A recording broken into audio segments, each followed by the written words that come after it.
안녕하세요. 디딤 히스토리 수업 이야기의 디딤길 쌤입니다. 이번 영상에서는 고대 문명 중에서 문명이 발생한 배경과 그 문명들의 공통점에 대해서 알아보도록 하겠습니다. 신석기 시대 이후 농경과 목축으로 정착 생활이 시작되면서 사람들은 더 많은 식량을 생산하기 위해 물이 풍부한 큰 강 유역에 모여 살았습니다. 큰 강 주변은 땅이 비옥할 뿐만 아니라 농사에 필요한 물을 구하기도 쉽기 때문이죠. 또 홍수가 나거나 가뭄이 들 때를 대비하기 위해 강가에 독을 쌓고 농지에 물을 대는 관계시설도 만들었습니다. 이러한 일은 많은 사람의 협력을 통해 이루어질 수 있었기 때문에 노동력을 모으는 과정에서 부족 간의 통합이 이루어졌습니다. 농업이 발달하고 생산량이 증가하자 인구가 늘어나고 지역 간의 교류도 시작되었습니다. 이러한 과정에서 도시가 발생하였습니다. 청동기 시대에 접어들자 청동기를 가진 부족들이 정복 활동을 전개하였고 그에 따라 부족 간의 통합이 더욱 활발해지면서 도시가 빠르게 성장하였습니다. 한편 농업 생산력이 늘어나면서 각자가 재산을 소유하는 사유재산제가 등장하였고 일부는 공동체의 사람들이 충분히 먹고도 남는 생산물, 즉 잉여 생산물을 독점하면서 계급이 발생하며 불평등 사회가 시작되었습니다. 주로 전쟁을 이끌거나 신에게 제사를 지내는 사람이 지배자가 되었고 청동기는 그들의 필요에 따라 주로 무기나 제사 도구로 만들어졌습니다. 지배계급은 궁전이나 신전을 갖춘 도시를 건설하고 통치 조직을 갖추면서 도시 국가로 성장하였습니다.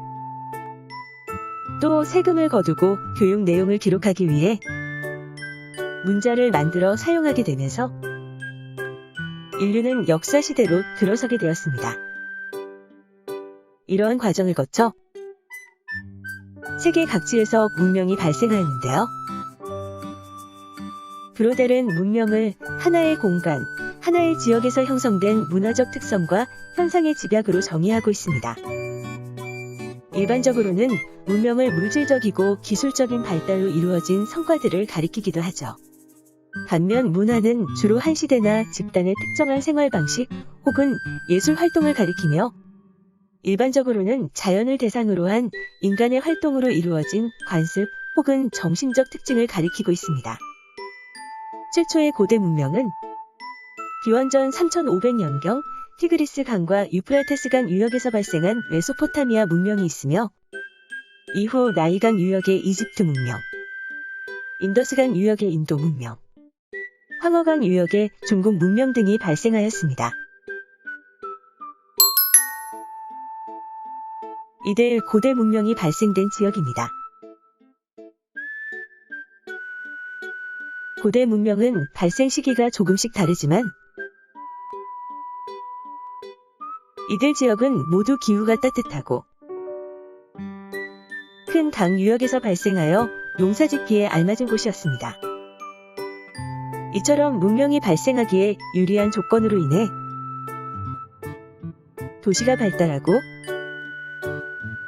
문자를 사용하였으며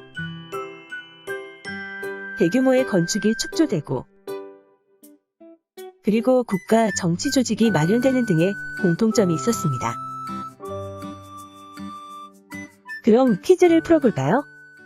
1번. 도시가 발달하면서 복잡해진 공동체의 통치와 경제 활동 등을 기록하기 위해 땡땡이 사용되었다. 무엇일까요?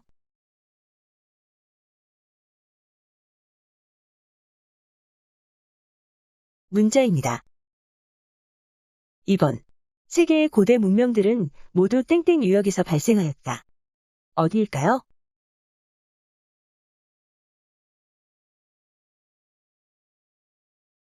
고대 문명들은 모두 큰 강 유역에서 발생하였습니다. 3번. 고대의 문명이 발전하는 토대가 된 시기는 땡땡땡 시대이다. 무슨 시대일까요?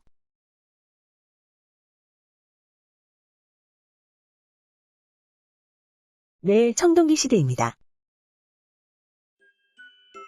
감사합니다.